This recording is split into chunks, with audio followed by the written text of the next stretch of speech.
Picture this. You're folding laundry on a quiet Tuesday evening when suddenly your dead husband's face appears on the television news. That's exactly what happened to Margaret Collins in Cedar Falls, Iowa, and what she discovered next would turn everything she believed about love, loss, and family upside down. If you enjoy stories like this, feel free to subscribe. It really helps the channel. By the way, let me know in the comments, where are you listening from? Margaret Collins sat cross-legged on her worn beige carpet, methodically folding Emma's school clothes while the evening news droned in the background. At 45, she moved with the practiced efficiency of a woman who had learned to do everything alone. Her auburn hair, streaked with premature silver, was pulled back in a simple ponytail, and her kind hazel eyes reflected the weariness of 15 years of single motherhood. "Mom, you're doing that thing again," 16-year-old Emma said from the couch, not looking up from her phone. Her dark bob swayed as she shook her head, a gesture so reminiscent of her father that Margaret's heart still caught sometimes. "What thing?" Margaret asked, though she knew exactly what Emma meant. The absent-minded humming she did when her thoughts drifted to David. The humming thing. You only do it when you're thinking about Dad. Emma's voice carried that particular mixture of exasperation and tenderness that teenagers reserved for their parents' quirks.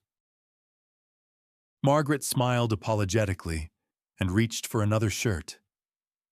The familiar routine of Tuesday evening laundry had become sacred in their small house on Maple Street.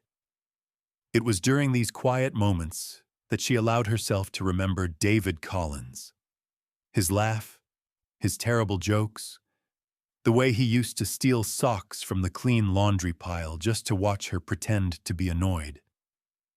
The television news anchor's voice suddenly sharpened, pulling her attention back to the present. Tonight we have an inspiring story from Chicago, where philanthropist Daniel Morrison has donated over $2 million to children's hospitals across the Midwest. Morrison, who built his fortune in real estate development, says giving back is his way of honoring family values. Margaret's hands stilled on the blue cotton shirt in her lap. The camera panned to show a distinguished man in an expensive suit cutting a ribbon at a hospital dedication. He had salt and pepper hair, laugh lines around his eyes, and a confident smile that made Margaret's breath catch in her throat. It was David. Her David. Her dead husband was standing on live television, very much alive, shaking hands with a mayor and posing for photographs.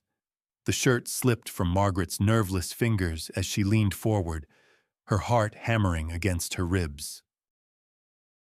Every detail of his face was burned into her memory. The small scar above his left eyebrow from a childhood accident, the way his nose was slightly crooked from when he broke it playing high school football, the dimple that appeared when he smiled too wide. "That's your father," she whispered, the words falling from her lips like stones. Emma's phone clattered to the floor as she whipped her head toward the television, then toward her mother's ashen face. "What did you say?" Margaret couldn't speak. She could only stare at the screen where David, Daniel Morrison, the news said, was being interviewed about his charitable work. His voice was the same, though more polished now, more confident. He spoke about the importance of family, about second chances, about building something meaningful from nothing. "Mom!" Emma scrambled to her knees beside Margaret, grabbing her shoulders. "What did you just say?" "That's your father," Margaret repeated, her voice barely audible. "That's David." Emma's eyes darted between her mother's face and the television screen, where the news had moved on to weather. "That's impossible. Dad died when I was 1. There was a car accident. You showed me the death certificate." Margaret finally tore her gaze from the television to look at her daughter. Emma's face was pale, her dark eyes wide with confusion and the first stirrings of something that looked like hope. It was the same expression she'd worn as a small child when Margaret told her bedtime stories about her father, hungry for any detail about the man she'd never really known. "I know what I saw," Margaret said, her voice gaining strength. "That was your father." The kitchen clock ticked loudly in the sudden silence of their living room. Margaret's mind raced through possibilities, each more impossible than the last. Death certificates didn't lie.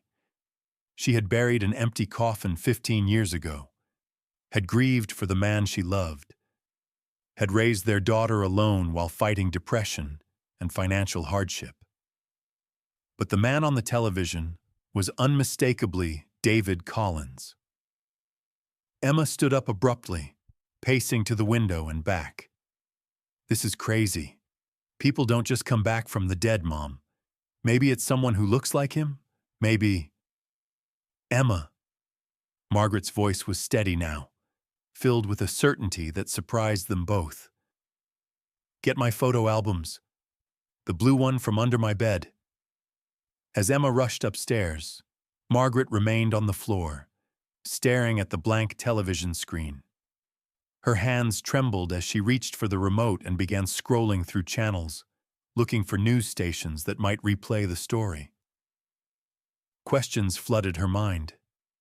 If David was alive, why hadn't he come home?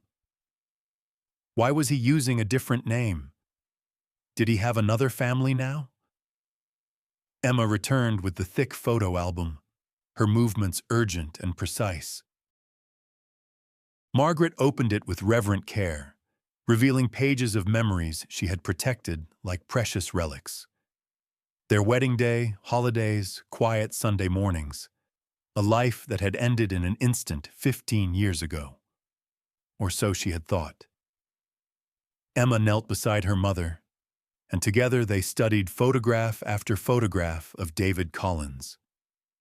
Young and carefree in their college pictures, proud and nervous holding newborn Emma, laughing at some long-forgotten joke during their last Christmas together. "The nose is the same," Emma whispered, tracing her finger along a photo. "And look at his hands, the way he holds them when he talks." Margaret pulled out her phone with shaking fingers and searched for the news story online. Within minutes, she found video footage of the hospital dedication. She played it again and again, freezing frames to compare with their photographs. There was no doubt. Daniel Morrison was David Collins, her husband, Emma's father, the man they had mourned and missed and slowly learned to live without. "What does this mean?" Emma's voice was small, vulnerable in a way Margaret hadn't heard since she was little. Margaret closed the photo album and pulled her daughter close. "I don't know, sweetheart, but we're going to find out." As they sat together on the carpet surrounded by folded laundry and scattered memories, Margaret felt something shift inside her chest.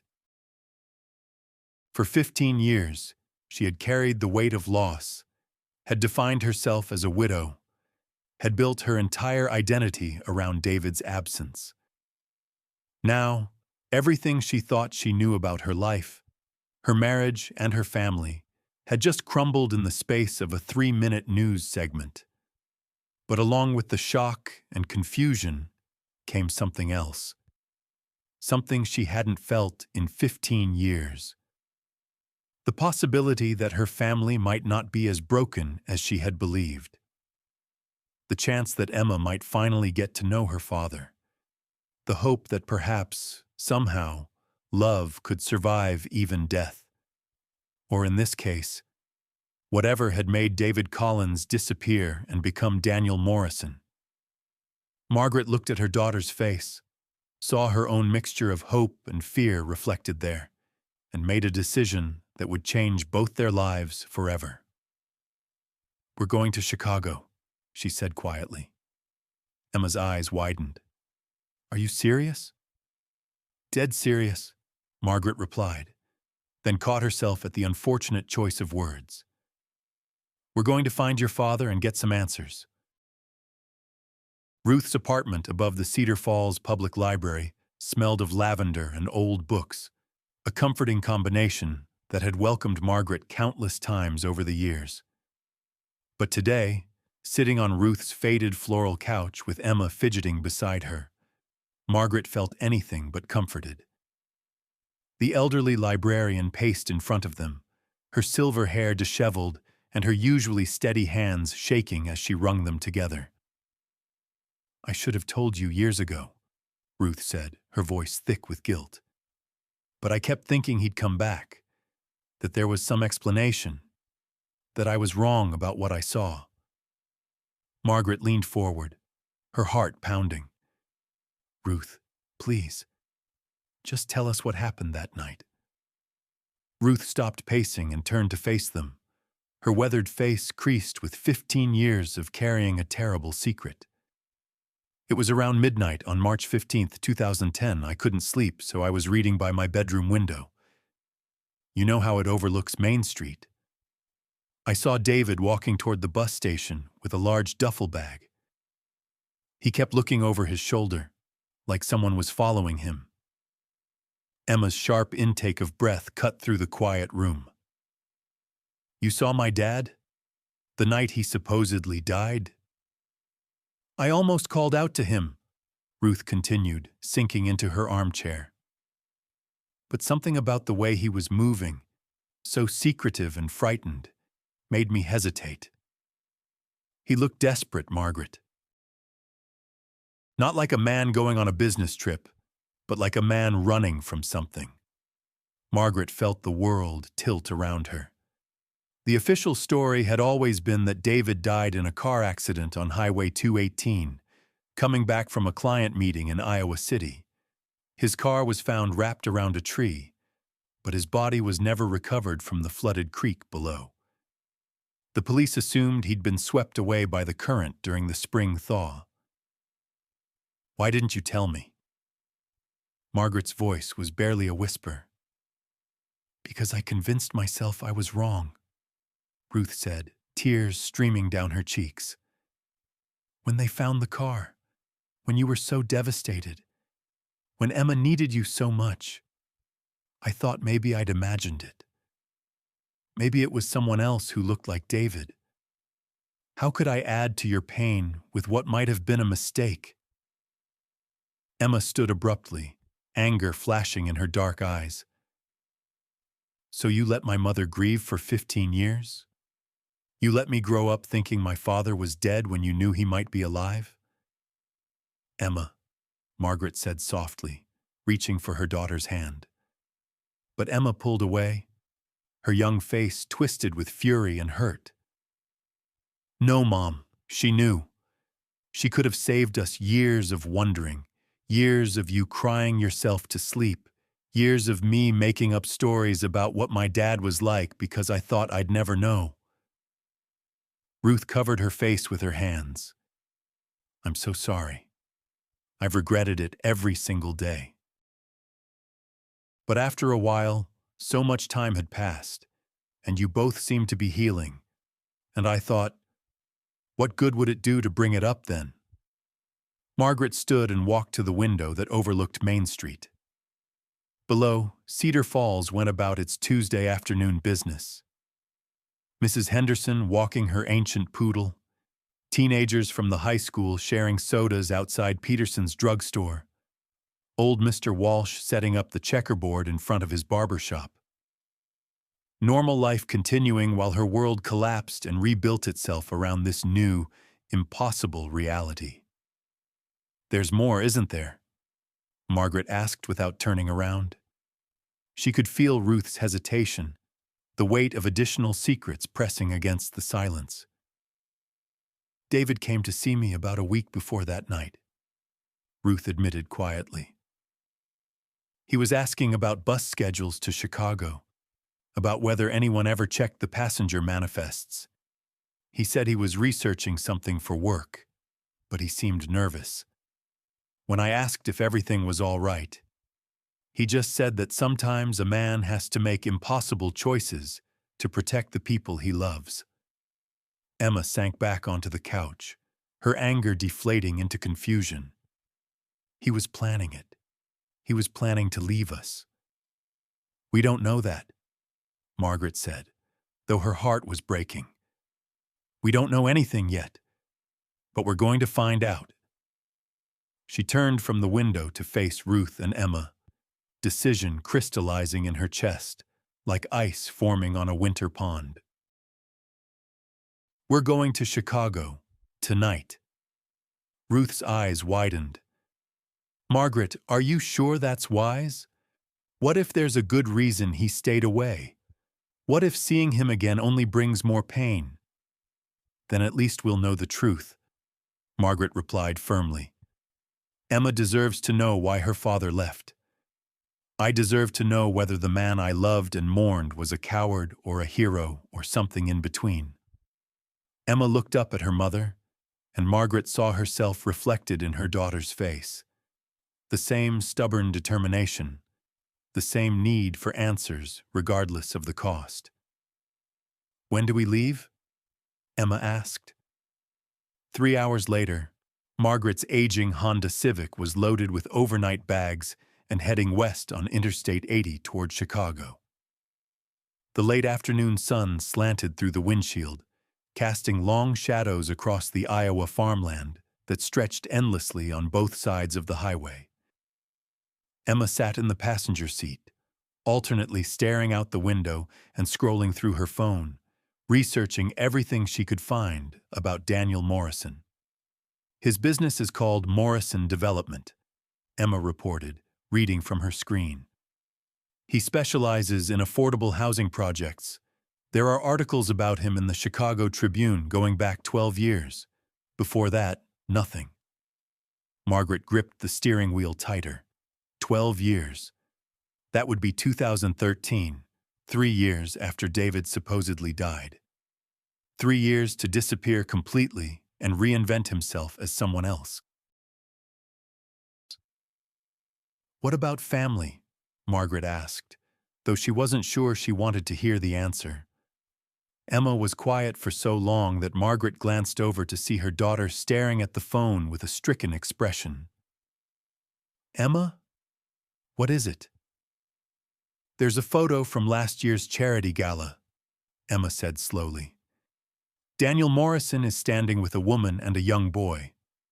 The caption says, Daniel Morrison with his wife Sarah and son Michael at the Children's Hospital fundraiser. The words hit Margaret like physical blows. Wife, son.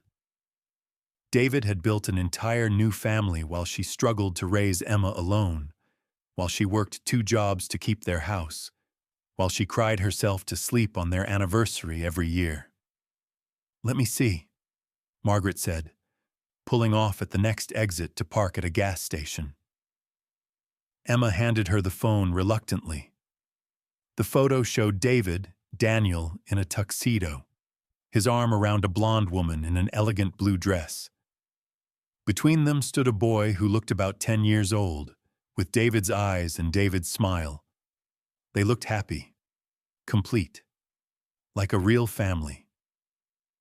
Margaret stared at the image until her eyes burned. This was what David had chosen instead of them. This polished, perfect life in Chicago instead of the messy, struggling reality of small-town Iowa, with a wife who couldn't hide her depression and a daughter who would never know her father. Mom? Emma's voice was small, uncertain. Are you okay? Margaret handed the phone back and started the engine.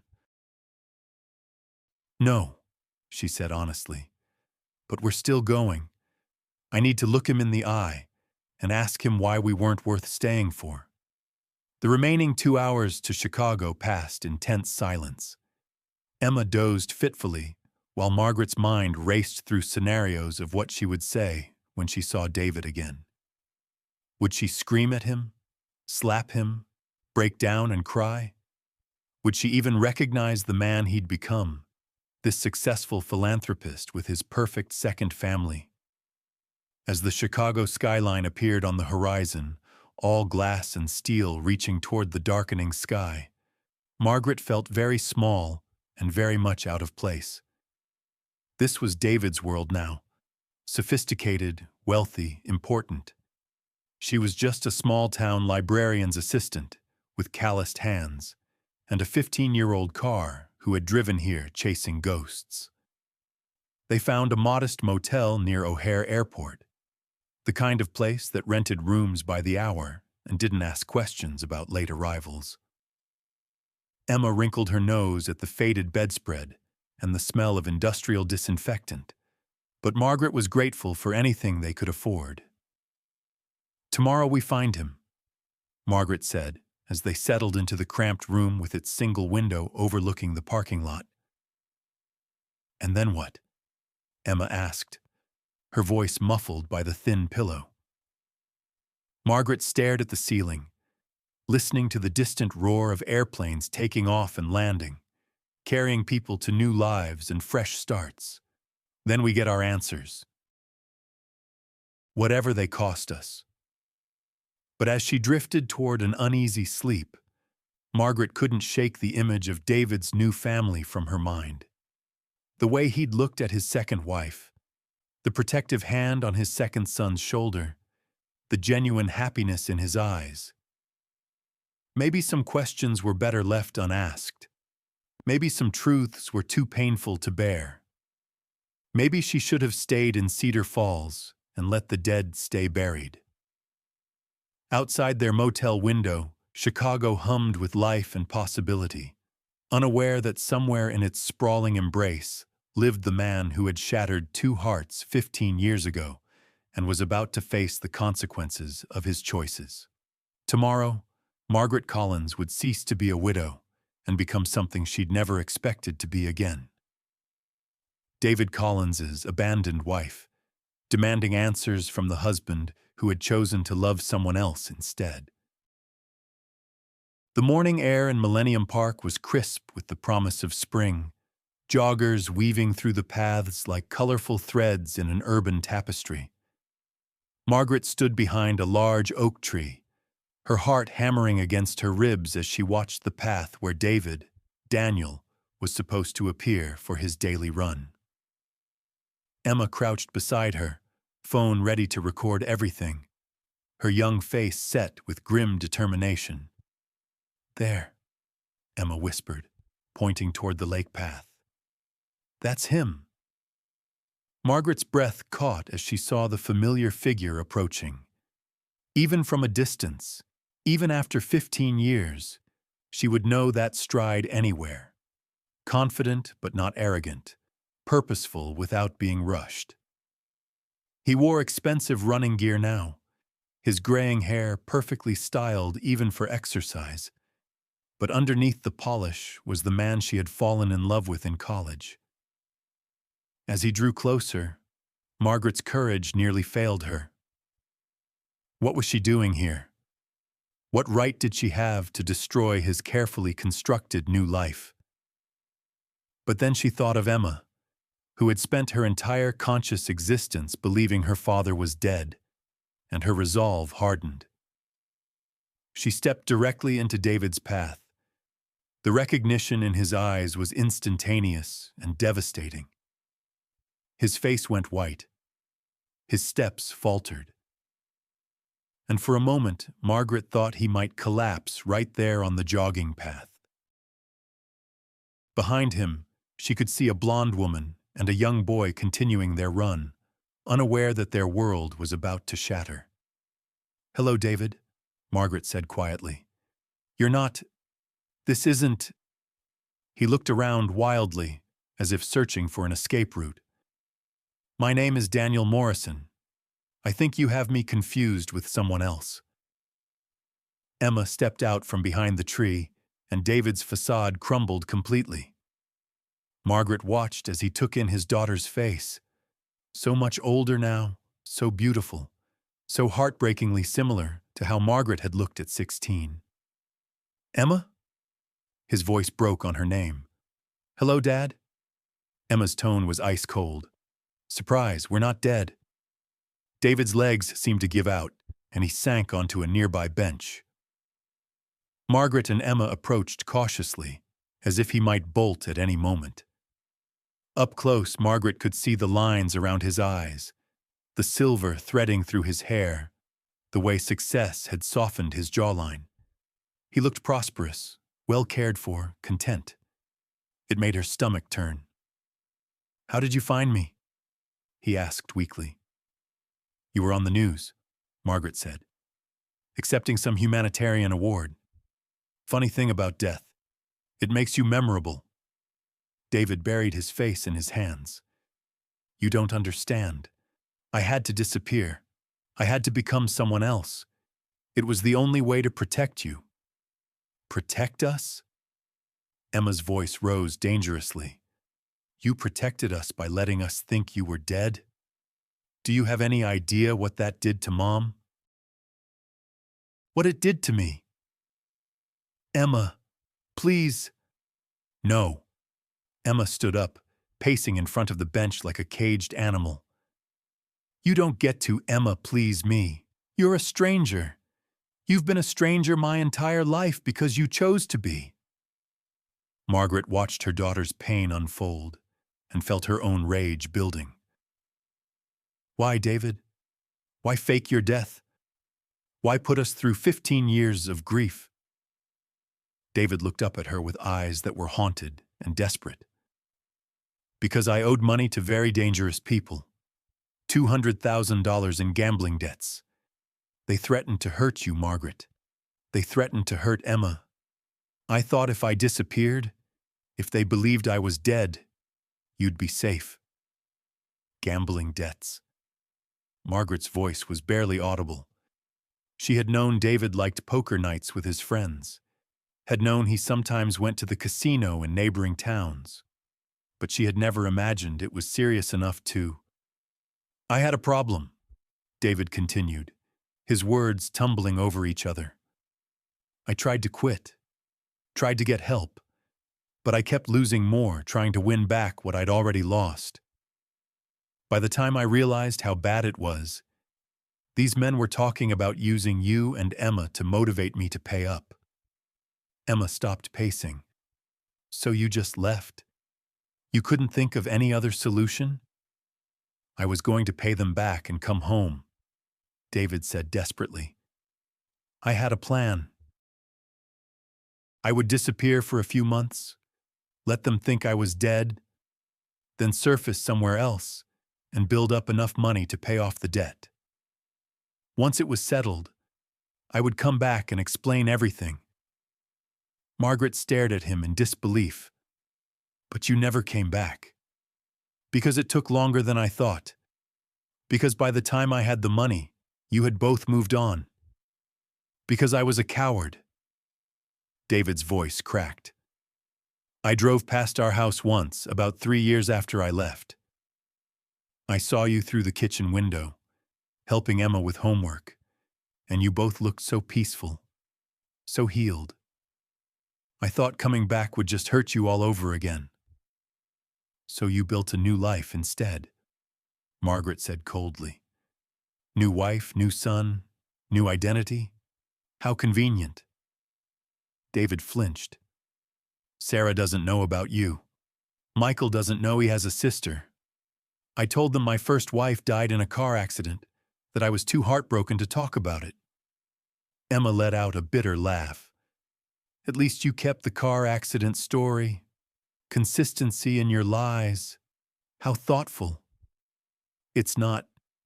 I never meant for it to happen this way. I was going to tell them eventually, when Michael was older, when I figured out how to explain." "Explain what?" Emma demanded. "That you're a liar? That your whole life is built on abandoning your first family?" Margaret watched David struggle with his guilt and felt a strange mixture of satisfaction and sadness. This was what she had driven 4 hours to see. David Collins brought low, forced to confront the consequences of his choices. But instead of the triumph she had expected, she felt only a hollow ache in her chest. "I never stopped thinking about you," David said quietly, looking directly at Margaret. "Not a single day went by that I didn't wonder how you were, whether Emma was happy, whether I had made the biggest mistake of my life." "You did," Emma said flatly. "You absolutely did." David turned to his daughter with tears in his eyes. "I know you hate me. I know you have every right to hate me, but I need you to understand that leaving you was the hardest thing I've ever done. I thought I was saving your lives. Instead, you just ruined them in a different way," Emma replied. Margaret stood up abruptly, overwhelmed by the intensity of emotions swirling through her chest. Rage, grief, betrayal, and underneath it all, a tiny, treacherous spark of the love she had once felt for this man. The love that had sustained her through the early years of single motherhood, that had made his loss feel like losing half of herself. "I need to think," she said. "Emma, we're leaving." "Wait," David called out, desperation creeping into his voice. "Please, can we talk more? Can I try to explain?" Margaret turned back to face him, this man who had been her husband, the father of her child, the love of her life, and a complete stranger all at the same time. "You want to explain?" she asked.